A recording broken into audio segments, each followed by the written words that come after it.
बच्चों, आप लोगों को हमारे चैनल में स्वागत है।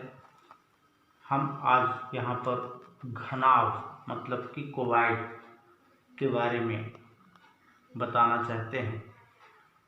इसकी परिभाषा घनाभ की एक ऐसा समांतर षटफलक ठोस जिसके प्रत्येक फलक आयताकार होते हैं उसे घनाभ कहते हैं। तो एक बात यहाँ पर जरूर ध्यान दें कि ऐसा समांतर षटफलक, तो समांतर षटफलक का मतलब होता है कि ये 6 फलक होते हैं जिसके आमने सामने के फलक जो होते हैं वो समांतर होते हैं। आमने सामने के फलक समांतर होंगे, 6 फलक वाला ठोस होगा और प्रत्येक फलक इसके क्या होंगे, आयताकार होंगे। इसे घनाभ, ये आकृति ये 3 डायमेंशन की होती है। जो इसके पहले आप लोगों ने पढ़ा है, त्रिभुज का क्षेत्रफल, आयत का क्षेत्रफल, चतुर्भुज का क्षेत्रफल, ये सब वृत्त का क्षेत्रफल, तो ये सब क्षेत्रफल जो होते हैं और इनका परिमाप ये पृष्ठीय आकृति होती है। इसको अपन द्विविमीय आकृतियाँ कहते हैं। और ये आपकी जो है ये ठोस, कोई ठोस वस्तु, ये चक्र, ये तो सब तल में बने हुए आकृतियाँ हैं, लेकिन ये तल में बनी हुई आकृति नहीं है। ये तल में स्थान घेरती है लेकिन कुछ ऊंचाई, ये वस्तु है, एक ये वस्तु है, ये आकृतियां हैं। ये वस्तु होने के कारण ये तल में तो स्थान घेरती ही है लेकिन साथ साथ ये हवा में भी स्थान घेरती है। इसलिए ये 3 डायमेंशन यानी कि त्रिविमीय आकृति कहलाती है। इसमें 3 विमाएँ होती हैं, एक लंबाई को शो करती है, एक चौड़ाई को और एक ऊंचाई को। लेकिन इसमें त्रिभुज में, आयत में, वर्ग में ये पृष्ठीय आकृतियाँ होती हैं। इसमें लंबाई और चौड़ाई से संबंधित बात होती है। तो 2 विमाएँ होती हैं इसमें।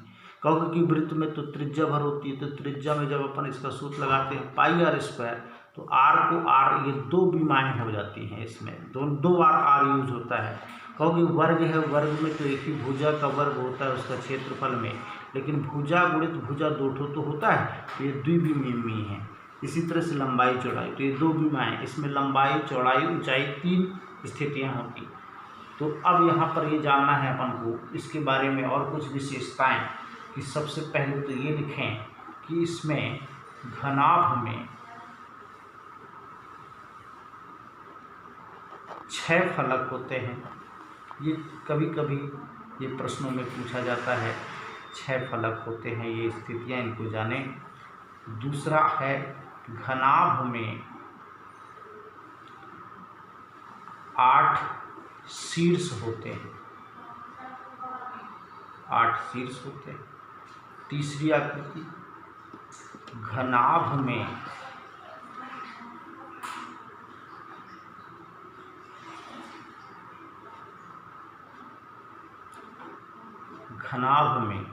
12 कोरे यानी किनारे, 12 किनारे होते हैं।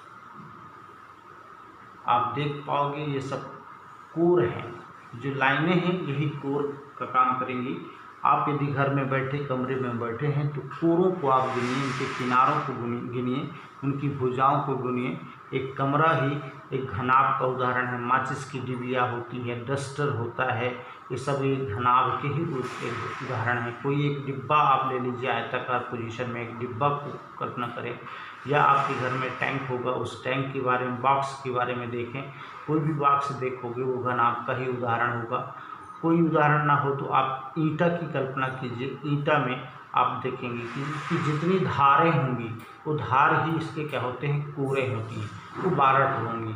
तो हमको यहाँ पर यदि 12 चुनना है कि कैसे, तो ये आप लाइन गिनेंगे तो आपकी 1 2 3 4 लाइन तो ये बड़ी बड़ी हो गई। फिर आप खड़ी लाइन की बात करें तो 4 वो हो गई। फिर ये टेढ़ी टेढ़ी लाइन भी आप देखोगे तो वो भी क्या होंगी, 4 ही होंगी। इस तरह से 4 किया 12 कोरे। शीर्ष की बात बोला तो ये एक कोना टू कोना आपको देखना होगा, ये 8 शीर्ष आपको नजर आएंगे। 6 फलक होते हैं, इसका जो तल्ला दिखाई देता है तो 6 फलक से मिलके बना होता है। ईंट में आप गिनेंगे तो ऊपर नीचे सब जगह की स्थिति को आपको देखना होगा। फिर बात आती है विकर्ण की, कि घनाभ में विकर्ण, घनाभ में 4 विकर्ण होते हैं, विकर्ण 4 होते हैं,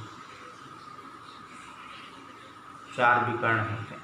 4 विकर्ण कैसे होते हैं आप लोग देखें, या कमरे में ही आप लोग देखें तो एक कोने से दूसरे कोने की ओर ऊपर, एक नीचे से लेके ऊपर का कोना मिलाएं और फिर उसी के जस्ट नीचे से आप दूसरे कोने, ऊपर वाले कोने को मिलाएं। इस तरह से यहाँ पर यदि हम मिलाते हैं तो एक यहाँ से मिलाना पड़ेगा। यहाँ पे देखने में थोड़ी सी तकलीफ़ होगी, समझ में नहीं आएगा, इसलिए आप लोग कमरे में यदि बैठे हैं तो उसमें आप इन विकर्णों को मिला के देखें, अवश्य रूप से देखने को मिलेगा विकर्ण।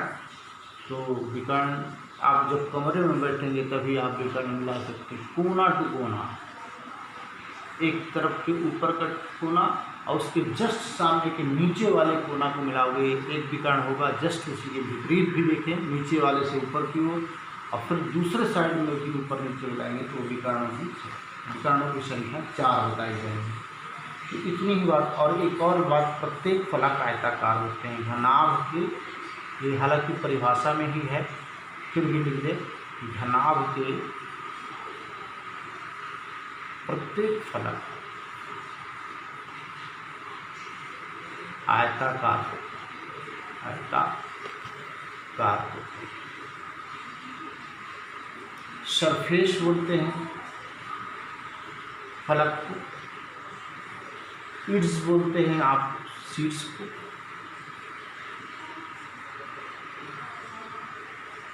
कोर यानी इसकी साइड होती है, और डायगोनल होते हैं 4, और इसके रेक्टेंगल होते हैं सभी सरफेस।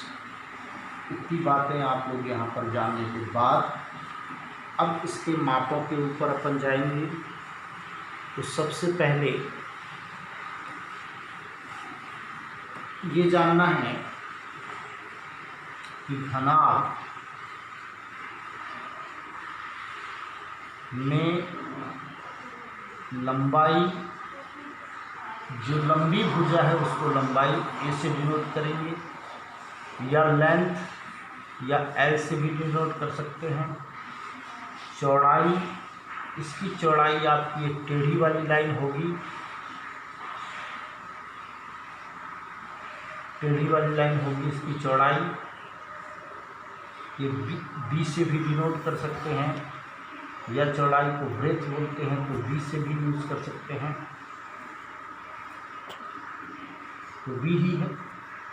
ऊंचाई एच से डिनोट कर सकते हैं, हाइट है इसलिए, और हम इसको सी के रूप में भी प्रयोग कर सकते हैं। अब इसकी लंबाई, चौड़ाई, ऊंचाई 3 मापें होती हैं। तो इसमें पहला पृष्ठीय क्षेत्रफल, पहला फार्मूला पृष्ठीय क्षेत्रफल, जिसको अपन संपूर्ण पृष्ठ भी कह सकते हैं।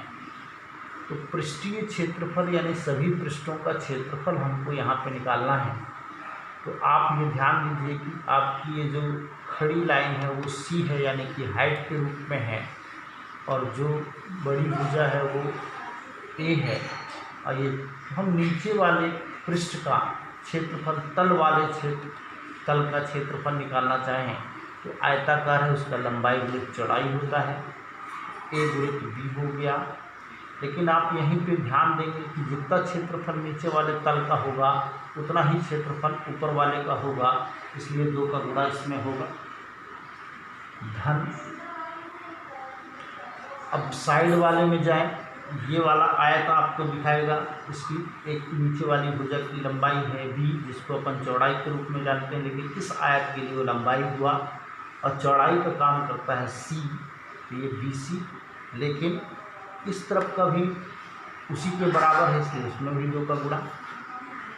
अब आप कहाँ की बात करें, सामने वाले आयत की बात करते हैं। ये सामने वाला तल, तो सामने वाला तल है तो इसकी सी भुजा और ए भुजा, तो ये ए सी, लेकिन जस्ट इसके पीछे भी उतना ही होगा, इसलिए इसमें भी डबल।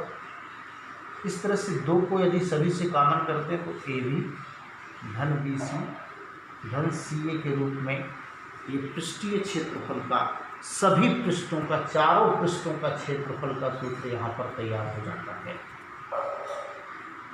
इसी को यदि हम चाहें कि आप किस रूप में प्रयोग कर सकते हैं, LBH के रूप में, LB, BH और LH, तो मैं तो समझता हूँ कि इजी यही है, AB धन BC धन CA, LB, LBH, LH, ये थोड़ा सा कंफ्यूज करता है, तो जो आपको ठीक लगे वो उपयोग करेंगे, लेकिन ये पृष्ठीय क्षेत्रफल सभी पृष्ठों का क्षेत्रफल है। फिर बात करते हैं अपन आयतन की। आयतन को जानने के पहले आप लोग आयतन के बारे में जानिए। इसके पहले ये क्षेत्रफल था, तो क्षेत्रफल अपन त्रिभुज का भी क्षेत्रफल पढ़े, वृत्त का भी क्षेत्रफल पढ़े हैं, आयत का भी क्षेत्रफल पढ़े हैं। ये तो पृष्ठ के क्षेत्रफल थे, तल के क्षेत्रफल, तो इसमें भी तल है, वो तल है 6 को, तो 6 का क्षेत्रफल हमने यहाँ पे निकाला। लेकिन क्षेत्रफल की परिभाषा यहाँ पर बताना चाहता हूँ कि कोई भी आकृति जितना स्थान घेरती है वह उसका क्षेत्रफल होता है। कोई भी आकृति जितना स्थान घेरती है, और आयतन इसीलिए मैं यहाँ पर क्षेत्रफल बताया, तो तल में जितना स्थान घेरेगी वो उस आकृति का क्षेत्रफल होगा। लेकिन जब कोई ठोस वस्तु जितना स्थान घेरेगी, तल में तो स्थान घेरती ही है, लेकिन साथ साथ वो ऊंचाई में स्थान घेर लेती है, हवा में भी घेर लेती है। तो ये तल में स्थान घेरी तो लंबाई गुणित चौड़ाई तो हुआ, क्योंकि आयताकार कंडीशन की है, तो लंबाई गुणित चौड़ाई, तो नीचे वाला स्थान तो घेरा ही, लेकिन उसमें यदि हम ऊपर उसकी ऊंचाई का गुणा कर दें तो ऊपर का भी स्थान जितना घेरता है उसका भी क्षेत्रफल ये बता देता है, उतना स्थान का मान बता देता है। तो लंबाई गुणित चौड़ाई गुणित ऊंचाई, आयतन लंबाई गुणित चौड़ाई गुणित ऊंचाई के रूप में जाना जाएगा। ये घनाभ का आयतन है, घनाभ का आयतन। LBH भी लिख सकते हो इंटू करके, या इसी को ABC के रूप में लिख सकते हैं। इसका इकाई वर्ग इकाई होगा, क्योंकि वर्ग सेंटीमीटर, वर्ग मीटर, इस तरह से इसका भी वर्ग इकाई हम लिख सकते हैं, सबके लिए है वर्ग इकाई। वर्ग लिखना अनिवार्य होगा क्षेत्रफल की इकाई में। लेकिन जब यहाँ पर अपन घनाभ का आयतन, किसी का भी आयतन, अभी और अपन आकृतियाँ पढ़ेंगे, ये तो सबसे प्रारंभिक आकृति है घनाभ, तो आयतन की जब भी बारी आएगी तो आप ये ध्यान रखना कि घन सेंटीमीटर या घन इकाई लिखना होगा। यदि सेंटीमीटर है तो घन सेंटीमीटर, यदि मीटर की लंबाई चौड़ाई ऊंचाई दी है तो वहाँ पर घन मीटर लिखना होगा। घन क्यों लिखना है ये भी बात कर देते हैं। ये जो L है वो भी सेंटीमीटर में है, B भी सेंटीमीटर में है, ये भी सेंटीमीटर। जब 3 तो सेंटीमीटर आपस में गुणा करेगा तो हम इसको सेंटीमीटर क्यूब पढ़ते हैं, और क्यूब पढ़ते हैं इसलिए घन सेंटीमीटर इसको कहेंगे। आयतन की इकाई घन इकाई होती है। तो ये हमने आप लोगों को घनाभ के बारे में बताया। इसी तरह से आप जानिए कि इसका दूसरा भाई है जिसको कहते हैं घन। घन आप लोगों ने बहुत सुना होगा कि ऐसा ही कोई वस्तु है जिसे अपन घन कहते हैं, वो है क्यूब। वो क्या है? क्यूब। क्यूबाइड का दूसरा भाई है क्यूब। इसकी आकृति क्या होती है? जैसे कि लूडो की आप लोगों ने गोटी पढ़ी देखी होगी, खेली होगी, वही आकृति घन कहलाती है। आप लोग एक मार्केट में एक रंग बनाने वाला कि 6 कलर का एक साइड में कलर होता है, उनको एडजस्टमेंट किया जाता है, उसको शायद क्यूब ही कहते हैं। और जब क्यूब कहते हैं वो क्यूब के आकार का होता है, इसलिए उसको क्यूब कहा जाता है। यही क्यूब जो अपन पढ़ना चाहते हैं। तो लूडो की गोटी या आप लोग जो रंग एडजस्टमेंट करने वाला क्यूब, वही इसका उदाहरण हुआ। परिभाषा कुछ ऐसी हुई कि एक ऐसा समांतर षटफलक ठोस जिसके प्रत्येक फलक वर्गाकार होते हैं उसे घन कहते हैं।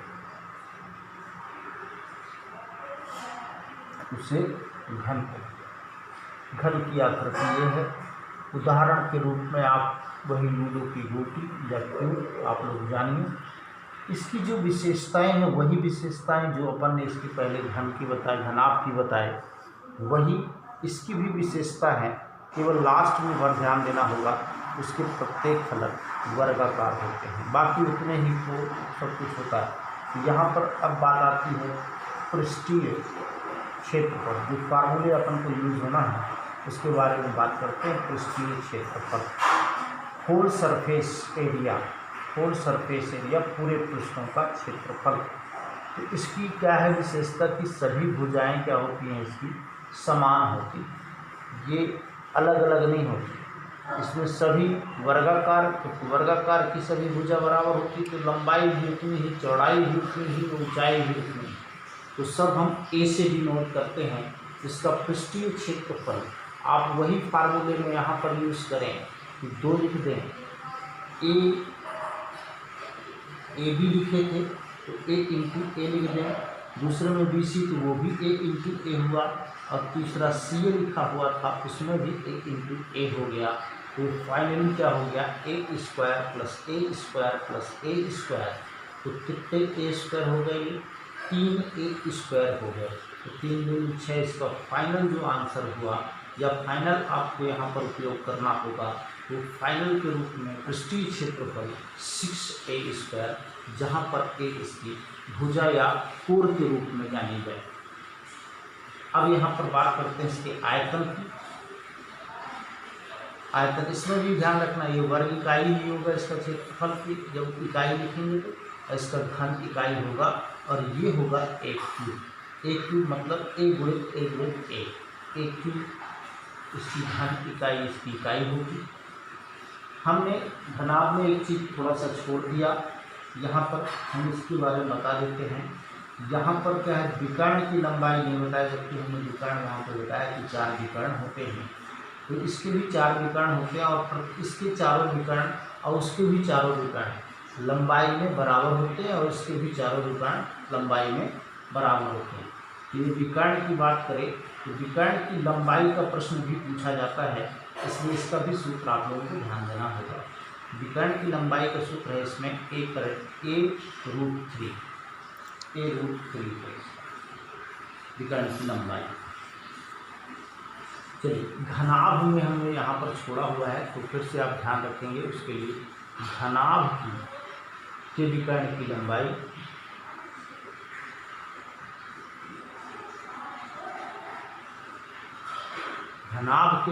की लंबाई का सूत्र होता है a square plus B square plus C square, यानी कि तीनों भुजाएं, यानी कि लंबाई का वर्ग, चौड़ाई का वर्ग और ऊंचाई का वर्ग, ये तीनों का वर्ग होगा, और ये घनाभ की विकर्ण की लंबाई उसमें आपको एडजस्ट करनी होगी, और विकर्ण की लंबाई इसमें। अब यहाँ पर बात ये आती है कि इसमें और भी विकर्ण की चर्चा की जाएगी घनाभ में।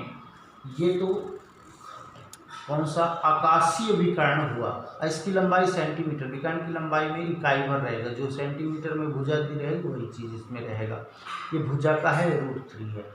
माने ये जो विकर्ण की लंबाई यहाँ पर हमें विकर्ण मिला है, तो ये विकर्ण की लंबाई जो होती है वो a√3 होगी इस घनाभ में, यदि इसकी भुजा a लिखी हुई है। तो यहाँ पर मैंने बताया कि ये आकाशीय विकर्ण कहलाता है, आकाशीय विकर्ण। और फिर यहाँ पर पृष्ठीय विकर्ण, पृष्ठीय विकर्ण माने आप यदि एक कमरे में यदि आप बैठे हो तो एक दीवार को देखिए, एक दीवार का जो शेप होगा वो आयताकार दिखाई देता है, और उसमें यदि विकर्ण बना दिया जाए तो ये विकर्ण पहले दीवार के पहले 2 विकर्ण बन गए, दूसरी दीवार के भी 2 विकर्ण बन गए, तीसरी दीवार में भी 2 विकर्ण बन गए, नीचे वाले तल में भी 2 विकर्ण बन गए, ऊपर वाले छत पर भी 2 विकर्ण बन जाते हैं। इस तरह से विकर्णों की टोटल जो संख्या हुई, तो सभी दीवारों के साथ साथ सब 2 हैं, 6 दूनी 12 विकर्ण। 12 विकर्ण तो पृष्ठीय होते हैं और 4 विकर्ण आपके क्या होते हैं, आकाशीय होते हैं। तो घनाभ में टोटल विकर्ण की अपन गणना करते हैं तो 16 विकर्ण होते हैं। कितने होते हैं? 16, जिसमें से 12 पृष्ठीय विकर्ण होंगे और 4 आकाशीय विकर्ण होंगे। तो विकर्ण की लंबाई जो पृष्ठीय है, घन में, घनाभ में नहीं, घन में जो विकर्ण पृष्ठीय विकर्ण होंगे उसकी लंबाई सबकी सेम होगी, वो 1/2 के बराबर होगी, ये पृष्ठीय विकर्ण। लेकिन यदि घनाभ में बोला जाए कि क्या उसमें पृष्ठीय विकर्ण नहीं होंगे, तो उसके विकर्ण पृष्ठीय होंगे, लेकिन आमने सामने के विकर्ण उनके समान समान के होंगे, आमने सामने भुजाओं के, लेकिन सब एक जैसे, इसमें सभी विकर्ण एक जैसे होंगे। जो पृष्ठीय विकर्ण हैं उसमें सब पृष्ठीय विकर्ण अलग अलग पृष्ठ के अलग अलग विकर्ण की स्थितियां होंगी, इसलिए हम उसके संबंधित सवाल भी नहीं किया जाता, सवाल इसी से संबंधित किया जाता है। तो ये आप लोगों को घन के पूरे फार्मूले, घन और घनाभ के हमने पूरे फार्मूले आप लोगों को सामने कराए।